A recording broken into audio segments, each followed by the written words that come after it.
in your own words, explain to me why you think flags are so important to queer folks. So, gosh, this is such a deep question. The queer community has been quote unquote flagging for so long before the rainbow flag was even a thing. So they had to be able to express who they were, but to the right people. So it was almost a code. So they had the handkerchief code and stuff like that. That changed when Gilbert Baker decided to make the first rainbow flag. You don't fly a flag unless you are like, "Ah," like screaming it, basically. It's a loud symbol. And so the queer community being able to be not just out, but loud was huge. Scared rabbit, they've got you boxed in. Old habit, here draw the curtain. Lonely only if they ever leave. Do you feel Hello, free? my name is Michael Zarek, and this is Third Space Indy, where we talk to community builders, leaders, and organizers about building comfortable spaces in their neighborhoods, supporting their communities, and bringing people together. Today, I'm joined by Michael Green, the founder of Flags for Good. And just to the reason I am here, Michael, both so you know and the listeners know, is that when we very first met, I was meeting someone at Calvin Fletcher. And Right across the street. Right across the street. Yeah. And you had just opened this space. It wasn't even open when I walked in. And I looked across the street and I saw Flags for Good. I'd never heard of you before. Okay. I had pretty much just moved here and I had just lost my job Cool. like a month before. Well, not cool that you lost your job, but yeah. You're still discovering the city, yeah. Mm-hmm. And so I walked over and I don't think the door was supposed to be open, but I walked in anyways. And I just introduced myself and then I asked you why you do this. And the story you told me, which really connected with me in that moment, was you would go to events or I don't know what exactly you went to, but you went to places where people were selling merchandise and often flags. Yeah. And among those flags were, I realize this might be a consequential place to sit as people see the closed sign. Yeah, so they come in and they realize we're not open, which sucks. And we can get to that, because we aren't open very much. See you later. But to continue the story. Yes, yeah. But to continue the story, you said you would go to these things, you'd see these people selling flags, and intermixed with, rainbow flags and pride flags of all types, city flags, all of these things. You also saw flags that people like myself, people like you would see as hateful. Flags for bad. Flags for bad. It just felt like they that's- they were selling stuff that just make money. They didn't care about what they were selling, and flags are such a passionate purchase. Like when you buy a flag, you obviously care about something really deeply. And so it felt there was the cognitive dissonance of buying a pride flag from a company that sold a Confederate flag, So yeah, that was sort of the problem, quote unquote, that I was trying to solve. And in the end, it was just a pandemic project. So I really wasn't trying to build an empire or anything. I thought I had 2 weeks because we were like, oh, we're just going to be locked down for 2 weeks. And I was like, yeah, I'm going to make use of this 2 weeks. And at that same time, George Floyd was murdered. And so I wanted BLM flags, couldn't find them. Or if you could find them, they were from those, flags for bad. So, yeah, that's kind of the two things put together that kind of spurred the beginnings of this whole project. Mm-hmm. Yeah, so the reason I'm here is actually because of that story, but also on the topic of third spaces, on the topic of community, flags as a symbol of unification, of neighborhoods, of cities, of countries, of identities, I think are powerful tools of The most powerful, yeah. as silent symbolism saying, I am your ally, I am your friend, I'm a member of your community, I'm your neighbor. Yeah. That's why I'm here to talk to you about this idea of just flags as a powerful community building tool. Totally. I mean, I've said this before in lots of places, but it's worth repeating. Like, in terms of just pure graphic design, flags are the simplest form of graphic design. Like right next to me, I have a Ukrainian flag. It's just blue and yellow, 2 colors, 2 stripes, boom, that's it. But the amount of things you can communicate through that incredibly simple design it speaks so many words. And like, yeah, so if I'm flying this and you're driving down the street, you automatically know so many things about me, your neighbor. And that's kind of where the power of flags really caught me in the beginning. Because like I said, I started it during the BLM movement, and I was living in a suburb in Texas that was, obviously quite conservative. And so I wanted my black neighbors to know that they were not alone, that they had allies in their community, that, it was a hard time for the whole country, but especially for the black community. And so that right there is the power of what a flag can do to really change your community. And like you said, it's silent, right? Like I didn't need to march down the street with a bullhorn, right? Like it was just, I put it out in front of my house, and as people come and go to work, they feel safer. They know that they belong in their neighborhood.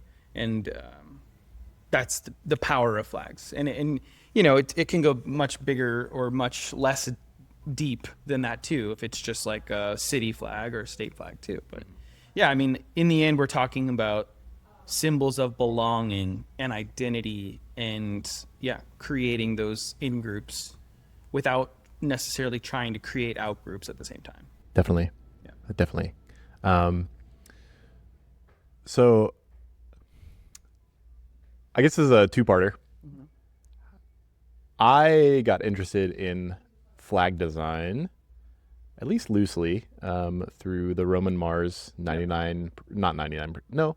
He runs 99% Invisible, but he did a TED Talk. Yes. First, an episode on 99PI that he converted into the TED Talk. I think I saw the TED Talk first. Yeah. Even though I knew about 99% Invisible, but a lovely talk, very interesting. You yourself have done a TED Talk, which we can talk about it a little bit, but was that your sort of personal revelation, or did you have a different experience learning about flag design? No. Roman ruined my life.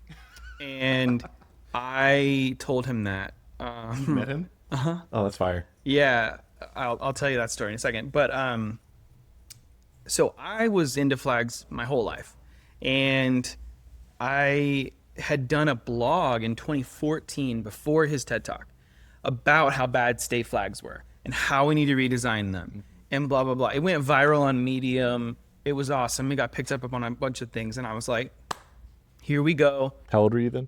I don't even know how old. 28 or something. 25. I was, just out of college. Yeah, like 10 years ago. Yeah, so I was like, this is it. I'm going to be the first TED Talk on flags. And then a year later, Roman blows up the world and does the first TED Talk on flags, and it gutted me. Yes. And it was on like the same topic. Not that he plagiarized at all, but it was just like, oh, now if I'm going to do this, like I can't, what am I going to talk about? So, no, but Roman in his TED Talk, I mean, completely exploded the world of vexillology. So many cities, states have now redesigned their flag because of that TED Talk. He got the Vexillionaire Award, which is an award that NAVA gives out for like NAVA? NAVA is the North American Vexillological Association. Oh, okay. So it's like the big flag nerd, and by big I mean like 100 old white guys, really. Like that's, well, it's getting more diverse now, which is amazing. But when I joined 10 years ago, it was just a bunch of very academic. We're going to talk about the bunch of little nerds. Yeah, which is great. I mean, that's kind of what you want. And now it's really blowing up, which is awesome. So if you're into flags, look them up. But I'm hoping to host NAVA 60 here in Indy next year. Link in the show notes. Yeah. NAVA. Yeah, hopefully we'll have it here in Indy in 2026. How large is this organization? It's not large. Like Oh, when you go okay. to a conference, it's probably 100 to 150 So people. definitely not that big, but you could fill a restaurant. True, and let me tell you, if you're into flags, it is the nerdiest. It's basically lectures. So people write academic papers and they present them. That's amazing. It's so fascinating. I'm gonna show you my new logo after this and give you your opinion. I tried to, I mean, I kind of just stole the Indianapolis flag, but Hey, you can just steal incorporated some interesting elements. So I'm interested to hear your thoughts, and I'll write about it in the blog post. Totally, and we can talk about the Indy flag too, because it's right there, the original flag. I would love that. Anyway, what were we talking about? Oh, Roman Mars. So yes, he really lit the world on fire, and now, he makes it very clear in the beginning of his talk that like people think they don't care about flags, but everybody cares about flags. You need to be reminded that you do, because we probably see 100 flags a day or more, just going to work and back. Even if you don't think of it as a flag, it's a banner of some kind. An emoji, a language selector, like they're everywhere, and people don't think about them. They don't give them the time of day to really study them, except for the 100 or so people in this organization. But yeah. So what did you tell Roman Mars? Oh, I told him he ruined my life. Oh, you're like I could have gotten the award. No, it was a joke. No, so he reached out to me. Oh my God, blew my mind. Reached out to me and was like, "Hey, I'm getting married. I want a flag for my wedding, for my new family that represents our family." And I was just like, "Hi," I was like, "Why did you come to me?" Pooped in that moment. You're just like, And, yeah. So, and then in that conversation, I told him about that I have the Indianapolis flag. Mm-hmm. Well, then, by pure happenstance, he was recording an episode of Dear Hank and John with John Green the next day. Mm. And John Green, for some reason, brings up the Indianapolis flag, and Roman on 99PI / Dear Hank and John, the two podcasts I listen to every week. Yeah. He goes, "I was just talking to Michael from Flags for Good about the Indianapolis flag." If I was driving at that moment, I would have crashed my car, and I'm so glad I wasn't. But what a very biggest claim to fame. Yeah, has John Green reached out? No, John Green, another very famous Indianapolis resident. I'm not famous, but whatever. We have the exact same name. He's John Michael Green, and I am John Michael Green. I go by Michael, though. And so I've met him a few times. Okay. And the first time I met him, I was just like, "John, I have one thing to say to you. You and I have the exact same name, And so he took a picture with me on his phone, and that was that. The goal is to get him on the 100th episode of this podcast. Good luck. I mean, he's incredible. I'm going to rope him in. That'd be awesome. He's like, not to get too aside, but like, to me, Indiana and Indianapolis are core to his writing. Yeah. And I think that definitely fits in with the theme. Yeah, my goal when I moved here was to become best friends with him. Still working on it. I'm 4 years in. I mean, I like soccer. I mean, we have so much in common, but he's a hard guy to get a hold of. So let's talk about this banner behind us. Yeah. Actually, why don't we talk about the banner after you tell me? Oh, actually, one quick aside. So let's do give me the principles of flag design. Oh, now you're gonna have to make me remember them. Okay, so NAVA put out a pamphlet called Good Flag, Bad Flag, and it's basically the 5 principles of flag design. Not that you have to follow them, but it's basically they took all of the successful flags, and successful meaning like they're used a lot, and they boiled them down. They're like, what do all of these have in common? And the 5 things they have in common are, my rule number 1 is don't put words on flags, because if you need a word on it, it already failed.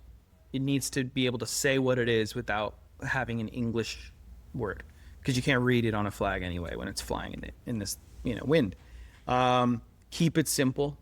So anything that's really detailed, you're not going to be able to see it from a distance.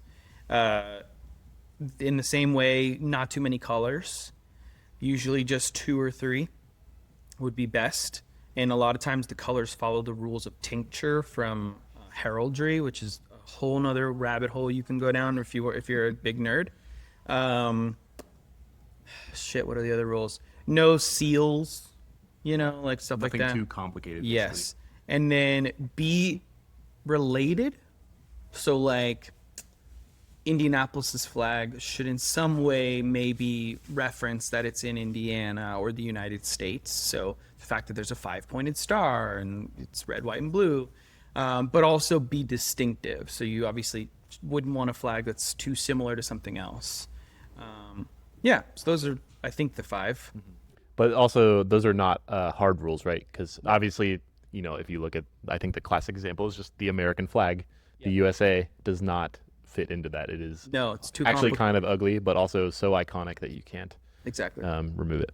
In California, too, it's got words on it. And a bear, Everybody loves it. because it's got a bear.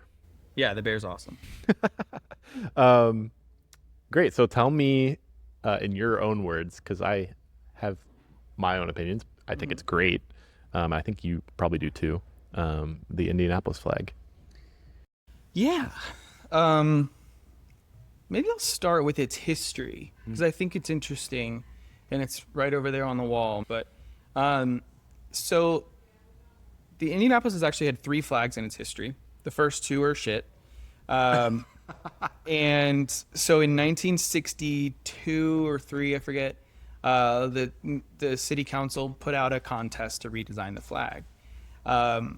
Roger Goll was a 18-year-old kid at Heron School of Design, and his teacher basically made every one of them enter the contest as a school assignment, so he didn't really actually care.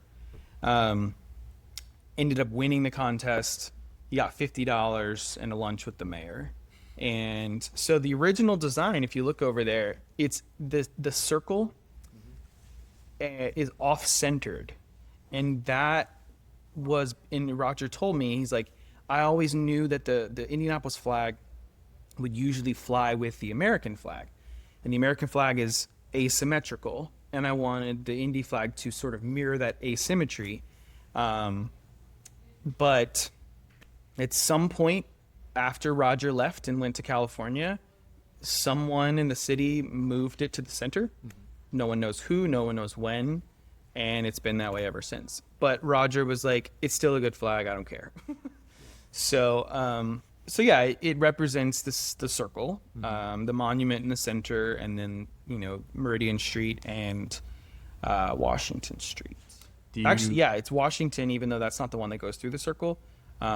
He said, the old historic Michigan Road, which is Washington Street, is kind of the important east-west through the city. Which do you prefer? Do you prefer the off-center one? Now that I look at it a lot, I do prefer the off-centered. I don't know why. Little variation, Yeah. little, what do they call it? Like visual variety. Yeah, I do, and maybe I'll start making some off-centered ones, because every time someone comes in and sees that, they're like, I kind of like it. So maybe I should start selling it off-centered. But yeah, I think it's a successful design either way, and it won, I think, the 8th best city flag in the country. 8th. Back in What's the very first? Oh, Chicago. Chicago, yeah. We all know. Yeah, I mean, it's the best. No question. So yeah, it's definitely, I don't love the colors. They're kind of primary. Red, white, and blue is kind of like, bleh, it's so overdone. I personally, back to my logo journey, I really like the idea of using third space Indy. I was like, I want to grab that sort of visual representation, but the colors are so, especially on seeing it sit there, that blue color is so hurts your eyes a little bit. Yeah. So I deepened the blue a little bit, softened it, I suppose. So I just think that there's improvements to be made, but it's so good. Yeah, no, it definitely follows all the rules of flag design, and the problem with it is a lot of people know nothing about Indianapolis.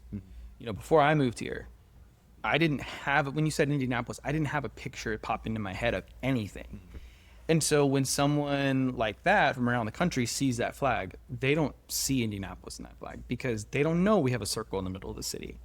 So that is kind of one of its faults. But then again, Chicago doesn't, if you don't know anything about Chicago, it doesn't scream Chicago right off the bat. So I think it could be improved, but at this point, momentum is more important than making a perfect design. So I think it has the momentum and it has everything it needs to be the symbol that unifies this city and gives people a sense of identity. And that's why I was so proud to get that, because I moved here in 2022. I didn't want to move here. Wait, you said Flags for Good was not born in Indianapolis. No. I didn't know that. No, it was back in my spare room in Texas, and then I moved here like a year or so after, and I was struggling finding my identity in the city. I was struggling to like it. You know, I didn't want to be here. I felt like I was forced here. Couldn't find a group of people to hang out with. And so when I received the original Indy flag from Roger, I was sort of like, okay, maybe this is my place in the city. Like maybe it's my mission to help this city grow its identity, because I was the perfect example of somebody who didn't know anything about Indy, didn't care about it, didn't think it was cool, wouldn't have vacationed here or anything like that. But once I was here, after a while of me getting over all of that, I was like, this place is awesome. Yeah. And it has a great story. And we need to tell it, and we need to make people feel proud of this city. And so, yeah, that my little place in that is the flag. And but I'm also working with the Indy Chamber and the Visit Indy to help rebrand this city to make it more of a... That's awesome. I don't know why I didn't expect you to tell me that you're working with the city, but it makes sense. Not to the city per se, but Or like the the Visit Indy tourism yeah arm of it. they're the people that are here to make this place cool. Mhm. Like they're the people that brought Taylor Swift Eras Tour here. Like they are Does the that make ones... it cool? I guess having big names here is Yes. You know, the more times people are like, Indianapolis, man, I keep seeing things from Indy, I should check that out. Or like, the more pictures you can paint in their mind of that place being cool, or, oh, a company moved to Indy? Oh, awesome. Like, basically how Austin and Nashville have grown in the last 10 years of their reputation, that's what we're trying to do. cool. I would love that. That's what I'm trying to do, kind of. I just, my maybe vision is less commercial and more, how do you make it good for people? Absolutely. Yep. There's so many pieces where we need people working on every aspect of that. And getting people who already live here to feel proud and to feel they have a space and an identity and a place here in the city is so key to that being. Because I mean, you can put up commercials about like, come to Indianapolis, but like that doesn't matter as much as somebody from Indy going to a bar in New York City saying like, yeah, I'm from Indy, Speed City, baby. Like, you know, that's way more important, you know? That's so funny. Yeah. So tell me, you kind of touched on it when I first pointed it out, but Yeah. tell me about this thing behind us. Yeah, It's just for, if you're not watching video, it's a giant knit canvas, or like different fabrics, but of the Indianapolis flag behind us.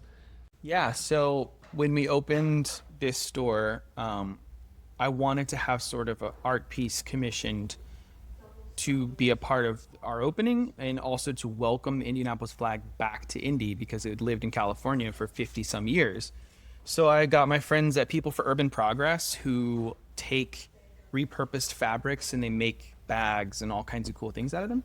And I was like, I want to make a flag out of the fabric of Indianapolis, is what we ended up calling it.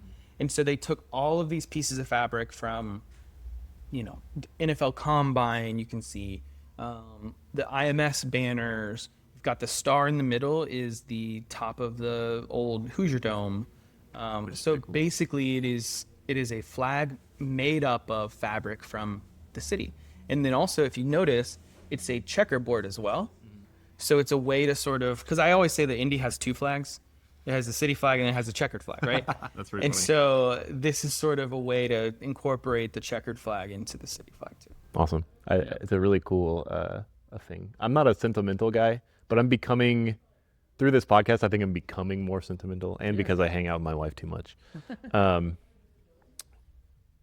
So I want to talk about and you are not of LGBTQ. I don't want to out you in this way, but you're not in the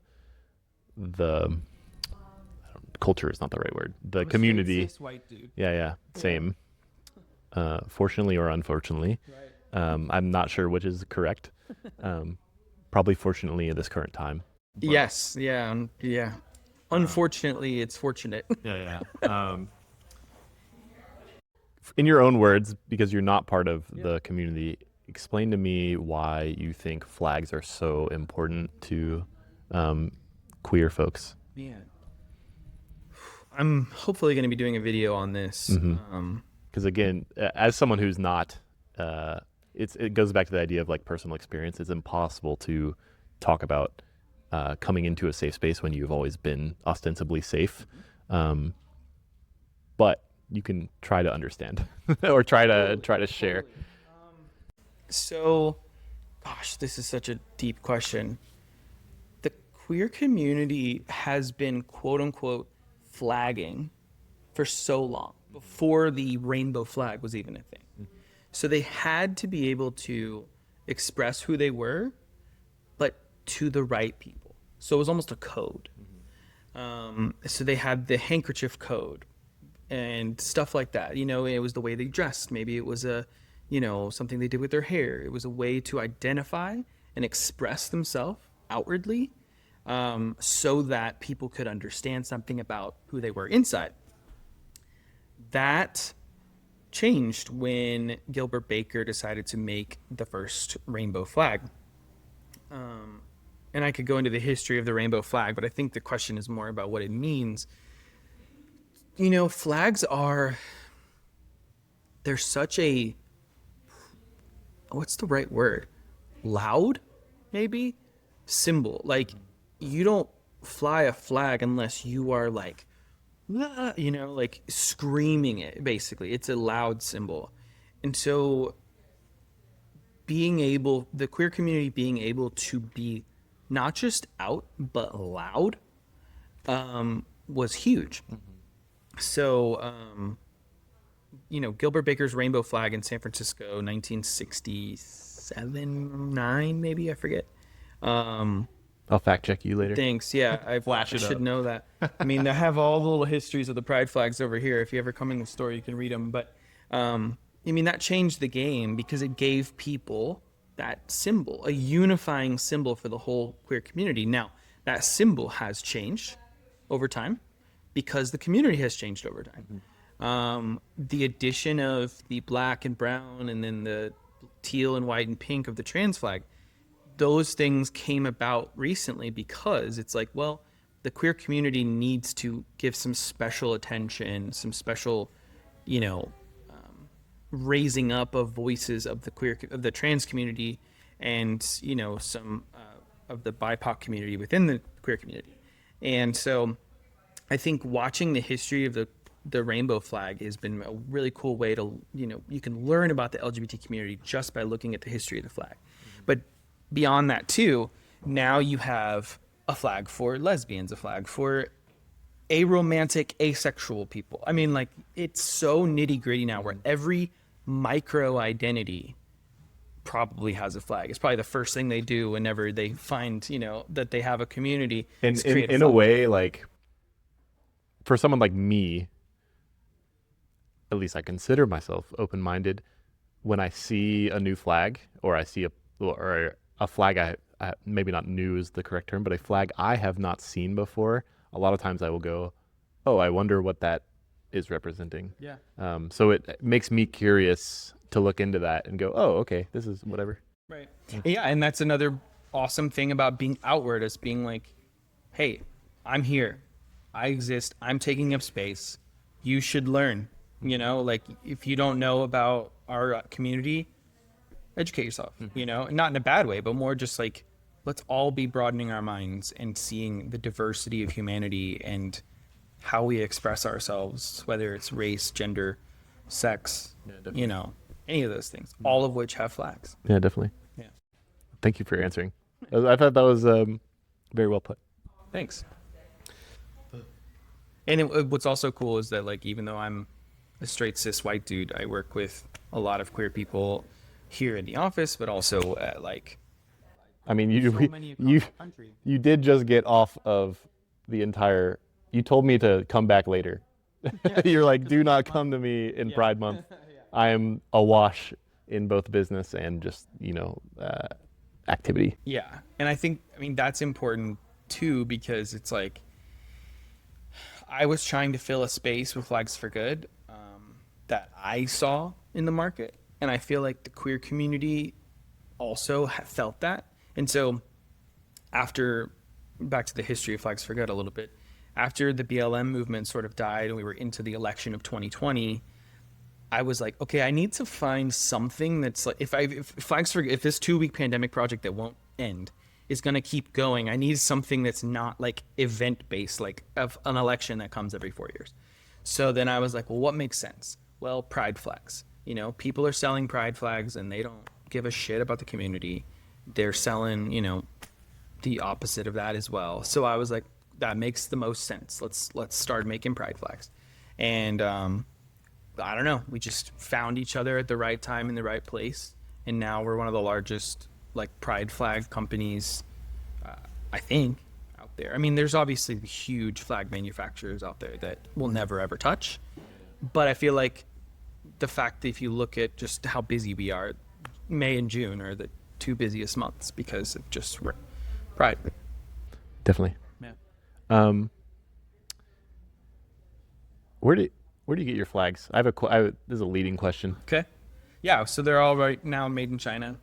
That's where 99% of flags are made, I would say. All right. Yeah. Follow-up question. Yeah. I told Kat I was going to ask you this. Yeah. When are we selling union-made in the USA canvas flags? So I have you looked into canvas flags? Canvas? Like the old style? It's too heavy. Oh, okay. Well, I mean, in the end, it's like, I didn't know any of this when I started the company. I mean, I didn't even go to business school. Sure. So when it comes to even making them in China, at first, when I started the company, I literally couldn't sleep for 4 or 5 nights. All night, I was just how to make flags. Right. I reached out to every American flag company, and I said, how much would it cost for me to make this? And it was going to end up costing the customer like $80 to $100 to have an American made flag. Now, would that be amazing quality? Probably. But like my target market in the beginning was a kid who wants their first pride flag, a college student who wants to put a flag on their wall, someone who wants to take a flag to a protest and it's probably going to get trampled on or destroyed or whatever. They don't want a $100 flag. Yeah. Do you think there's I'm not trying to make you make business decisions. No. Is there opportunity for you to like offer that option? Maybe. So what I was gonna say is tomorrow, I think. It's next week, sorry. I'm going to a webinar with the people who make the printers. And the whole thing is about how feasible is it to make printed fabric in the United States?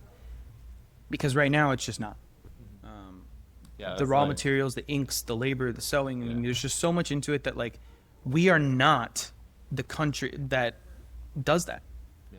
And we could be. Not anymore. Right. Not anymore. We gave it all away, and that was a decision over time. So would it be amazing? Absolutely. Would it change our complete business model? Yes. And I would love it because just down the road, Home Field. Yes. Right. So they're here in Indy. You should get them on the podcast. I need to talk to them. What they have a model is where they print on demand. So they have red shirts. It's like, well, this red shirt could be a Nebraska shirt or it could be an IU shirt. But before we print on it, it's just a red shirt. And so they don't have to hold as much inventory, right? We are sitting there, you saw, the shelves are full of all of these flags. It'd be amazing if we didn't have to print any of them until we knew what we needed to print. And that's the only way it could work. But again, if we're going to be making flags here in the United States, you have to have enough demand to keep those things running 24/7. And no small company that's starting is going to be able to do that right off the bat. Now that we're 5 years in, we might be able at that level to keep a printer going to make its cost back and to keep sewers sewing and blah, blah, blah, blah. But like, yeah, that's the barriers of entry, you know? I just noticed at this very moment. Sorry. Those are great. Thank you for. I was really interested in. I'm a huge union guy. Yeah. I'm really into that. Never been in one, but that's not important. I'm looking at this car in your. That is in the middle of your store. How did you get it in here? We have a big door in the back. Oh, okay.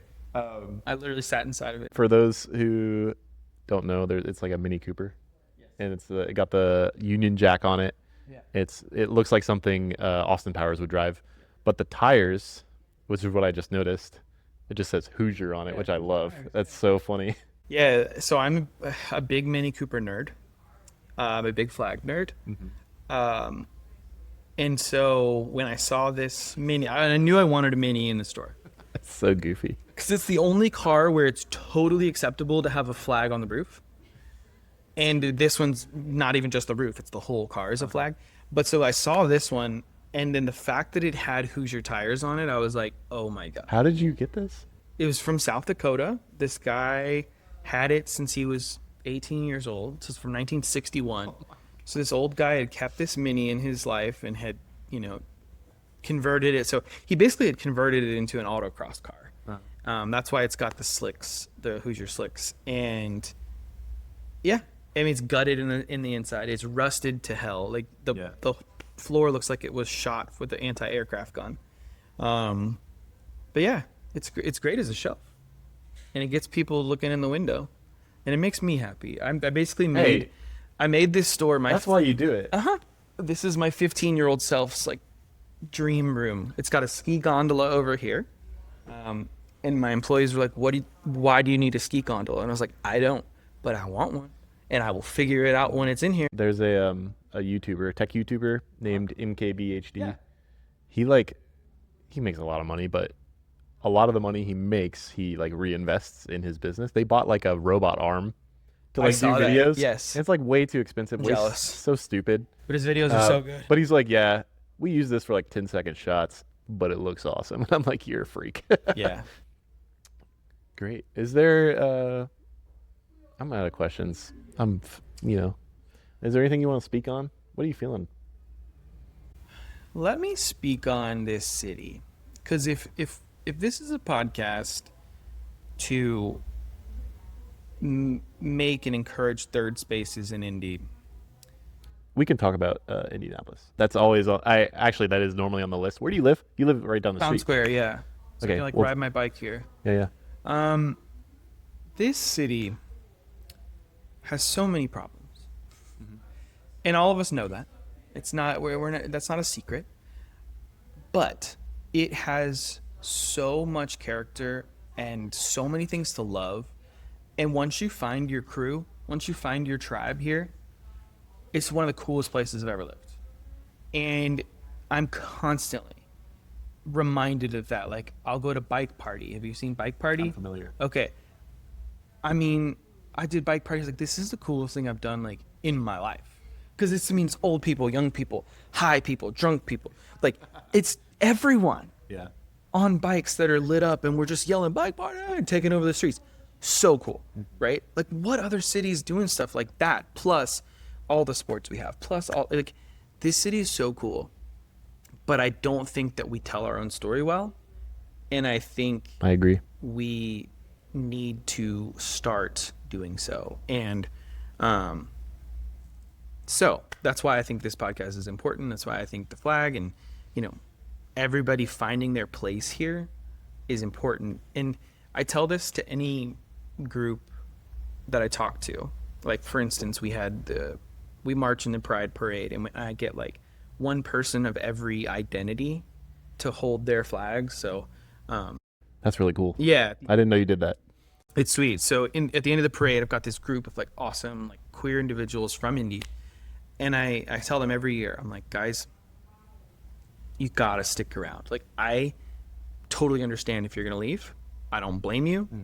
It's hard to live here as a person being persecuted in this city or in this state. The city's awesome, but like, this state is making it harder and harder to live if you are not just straight cis white, you know. But we have to stick around, because the more people that stay, the more people make this place better. Definitely. Right? Like, stay and invest, stay and fight. And if you can't, totally understand, no judgment. But like, the act of staying and fighting for this is, I don't know, there's so much to be won here. Because like, when I moved Flags for Good here, it was a series of unfortunate events, and I was gonna bounce. Like, I was like, I could go to Colorado, you know, much I could go to much bluer pastures. But in Texas and here in Indy, Flags for Good is making much more of a difference by being in a deep red state and flying a rainbow flag outside and making the pride community here and investing in Indy Pride. Like, that's making much more of an impact than if I was in Boulder, Colorado, or somewhere, a liberal fantasy land like California or something, you know? I'm going to tell you a story. This is, you know, not a major story, but I publish clips from the podcast. And yesterday I had one go like semi-viral. I say semi because it wasn't, you know, it's not crazy, but it's getting a lot of comments. And it's the first one to do so. The video, the clip was about closing certain streets to open it for pedestrians, either temporarily or permanently, any of that type of thing. And first of all, massive support in the comments. Absolutely. People love that. But there's also, of course, folks who find that distasteful. They focus, I'm going to frame it this way. They focus on the problems with it. They focus on attempts in the past that have gone wrong, things like that. They focus on violence that we see on the news every day.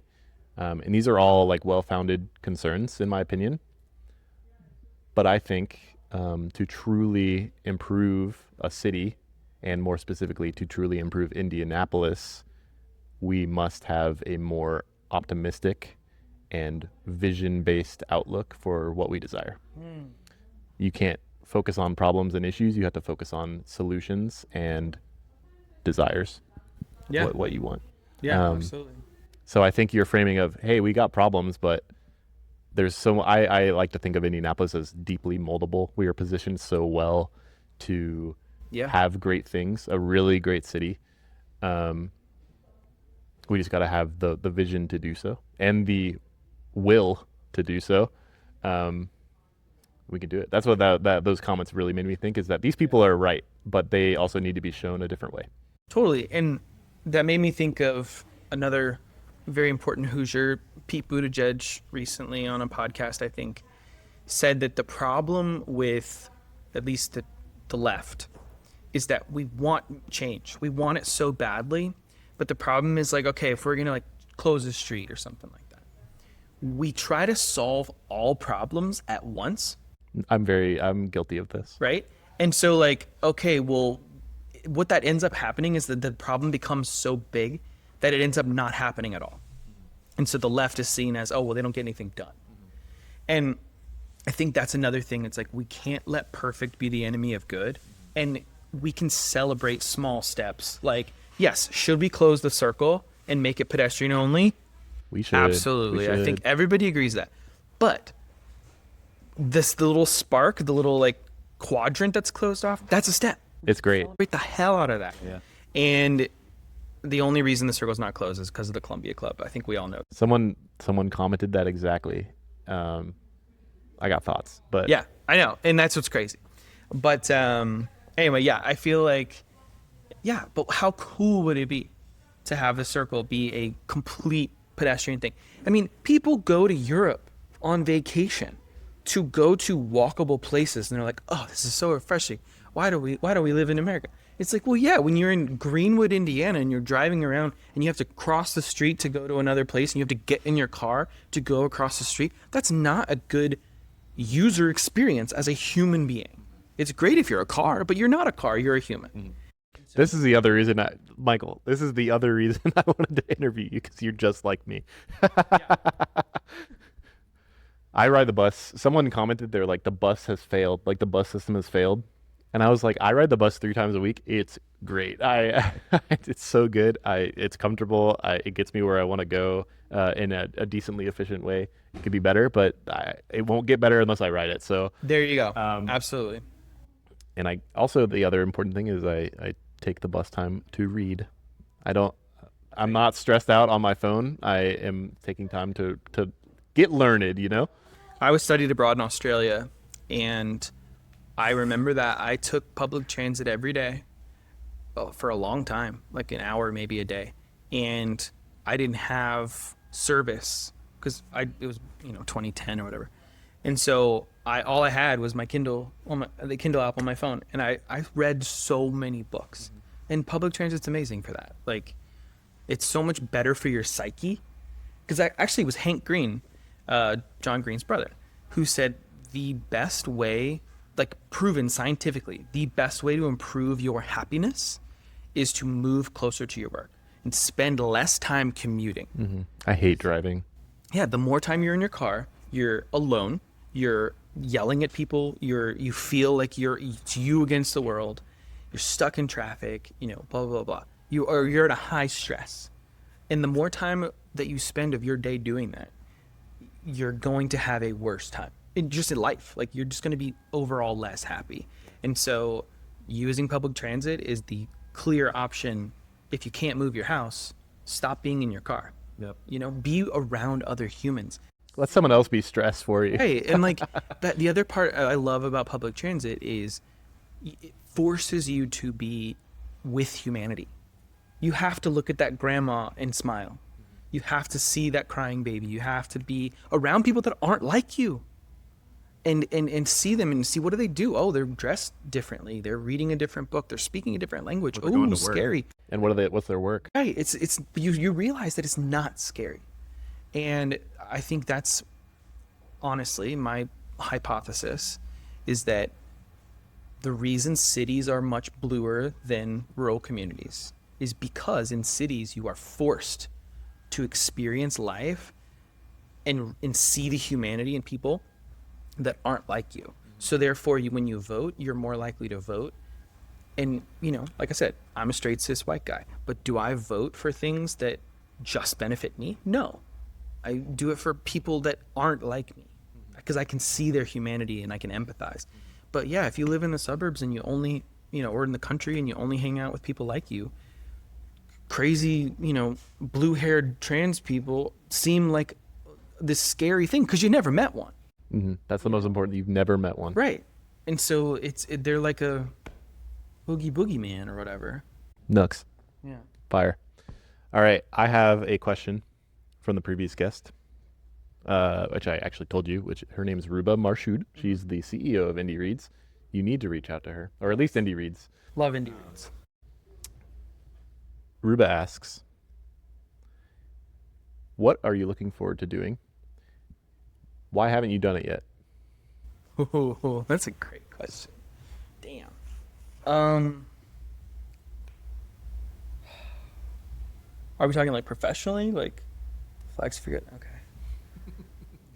Okay.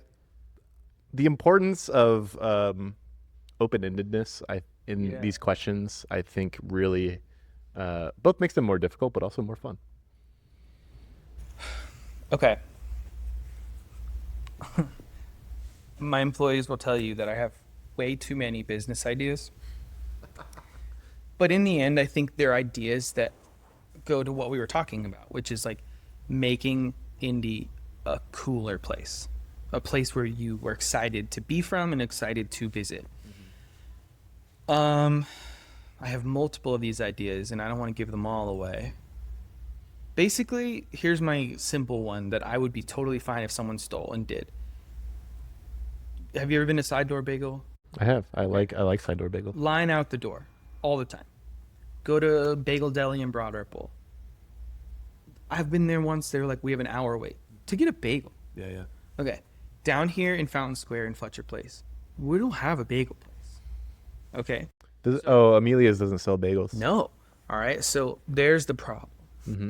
That's the core of the problem. Yeah.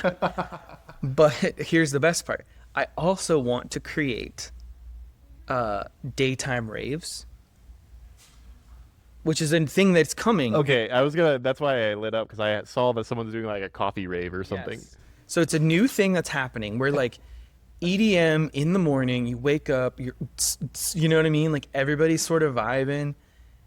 I feel like I see the logo in my head. It's two bagels as a turntable, right? Like it's like rise and grind. I don't know. Like I don't know. I just want EDM music all the time. And I feel like solving the bagel problem in Fountain Square, but also make Don't solve the housing crisis. Solve the bagel crisis. small steps. But I feel like a cool place to go and hang out and vibe without the alcohol aspect of, the dance culture. I think it would be what I'm looking for, wanting to do is make only an indie type things. Like, What we need like Hot Boys to start a bagel shop. sure. They're always bumping. I had Hot Boys for breakfast. For lunch. I was like, dang. Absolutely. I mean, God, if they did it, I'd be there every day. That's so funny. Hot chicken sandwich on a bagel. I love bagels. So I went to IU Bloomington, and at IU Bloomington there are a large number of Northeastern students. They come from Jersey, they come from New York. I've heard this. All these things. A lot of it's the business school, but just happenstance. Okay. And you would hear it all the time. Oh, the bagels here aren't as good as New York, aren't as good as Jersey, aren't as good as Boston. And one, it's annoying. But two, they're right. Yeah, they're right. It's really annoying. So if you could figure out how to make a good freaking bagel, which actually Side Door Bagel makes a good freaking bagel. Yeah, they're great. But I've asked them, I was like, hey, are you wanting to franchise? Like, you want to expand? I think obviously you have the demand. Why don't you just pop over to Fountain Square? And they were like, nope. So I was like, okay. That's funny. Here's my other idea. Chopped cheese from New York. Another thing. We don't have it, but anytime You just want a New York bodega here. That's all of my problems that I'm trying to fix are food related. But hey, food is a whole part of culture. Food is also one of the hardest businesses to get into. Believe me, you don't see me running a restaurant. I don't know anything about that. That's why I haven't done it. That's the answer. As long as it's not a Cunningham bagel shop, we're haters here. Okay. Well, not really, but No, yeah. I just think that's a common complaint is they don't want any more Cunningham restaurants. Thank you for answering. Yeah. But why haven't you done it yet? Well, because the restaurant business is a terrible business to be in. But you want to do it. You can see that my passion for it is much more about the idea and the vibe and creating the space. I don't have a passion for bagels, so I think that's my problem is that I have these ideas, but I don't have the passion for the thing that will make it successful. Let me hit you with this is something I do actually think will work if we put resources towards it. It is so difficult to start a business. It is so difficult. If at the very beginning of this podcast, actually pre-podcast, I would ask people regularly, because I was asking business owners, how did you start your business? Mm-hmm. Not a single one, and I'm assuming you included, let me speak on it.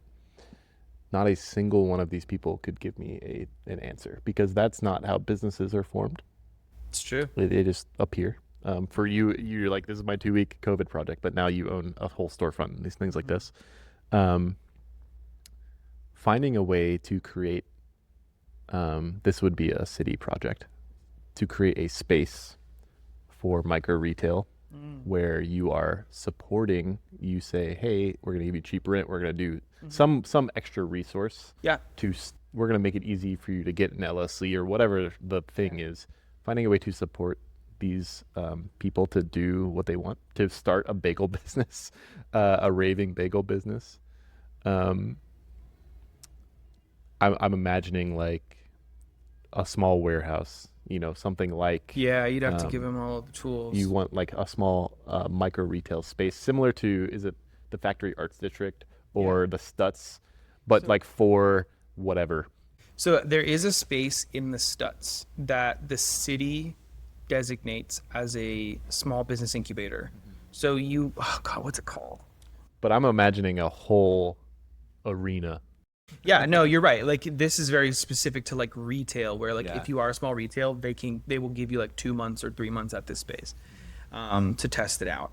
But no, you're right. And actually, another idea I've had is basically, I created Flags for Good. I didn't know what I was doing the whole time. Still don't really. But like then I met my friend who runs Outpatch, and they make patches. We were running parallel paths, solving the same problems, buying the same software. Sharing.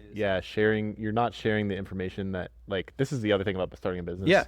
Everyone figures out the same issues. Right. There's no shared understanding. Exactly. And so I thought, okay, what if maybe the next step for Flags for Good is to create like 4 good brands. And basically what we do is you're a small startup and you're doing something that's running parallel paths with us and Outpatch, and I don't care what it is, let's call it socks or whatever. But like same thing, you have ethics, you have a social good component. All you need is to solve the marketing problem, the fulfillment problem, the supply chain problem, blah, blah, blah. Well, what if we all combined our efforts? Because like what I ended up having to build when I started Flags for Good is a giant fulfillment operation. Yeah. That's what's going on behind this flag. Yeah. And like, I don't know how to do that. I just ended up doing it out of my spare bedroom and growing and growing. So what if we didn't have to solve all those problems? What if we said, hey, you're a small business that wants to do fulfillment, join up to this conglomerate, this co-op, whatever it is. We have a fulfillment operation that you can plug right into. Yeah. And we're already like, maybe we buy a warehouse, maybe it's solar. So boom, now you're eco, now you're, so making it easier for small businesses to get started by solving a lot of those problems that I'm going to challenge you a little bit. I'm going to challenge you a little bit, because then you get into the concerns. This is my personal concern, maybe not yours. I worry about like power structures, things like that, the maintaining of relationships, the fairness, inequity, things like that. Totally. So I think it's a problem to solve, but totally, I love. And I don't know a thing about it. And like, actually, I started looking into, you ever looked at how Japanese companies work? I have no clue. Yeah, it's crazy. So if you're interested in power structure and stuff, look into that, because a lot of the Japanese companies own each other, and they own bits of each other, and that way they're completely diversifying their risk. Because like for instance, where I came from in College Station, there's a giant Fujifilm thing, and I was like, why the hell is Fujifilm here? They're making vaccines. Why is Fujifilm making vaccines? Because that's what they do. Like all of these companies own bits of each other, and that way they're completely diversified, and they're all kind of part of a network of ownership. Japan has a totally different social culture than we do too. Which is a wider and longer conversation. I don't think we have time for. Michael Green, what question would you like to ask the next Third Space Indy guest? Who is it? That's a good question. It doesn't matter. You're right. It doesn't matter. It does not have to be community focused. It does not have to be flag focused. It can be about whatever you feel in your heart. I love this. This is cool. I'm also just trying to remember who. Oh, I know who it is. I'm not going to tell you though. Okay. I want to ask, what is your deepest identity, your core identity, whether it's your sexuality, where you're from, your race, whatever, and how do you express it? That's a banger, and it's very topical to the person I'm talking to, so that's good. Well, not very. I guess that's fine. Yeah. It's Bo Turner. Do you know who Bo Turner is? She runs. She's. I don't want to misrepresent her, but I believe she was adopted from China when she was 1 year old. Whoa. So she's is it AAPI? Yeah. Chinese adoptee, and she's an entrepreneur. She runs the reason I'm talking to her is because she runs local dating, like speed dating events. Oh. Bo Turner. Yes. Yeah. So she's the one doing the coffee rave.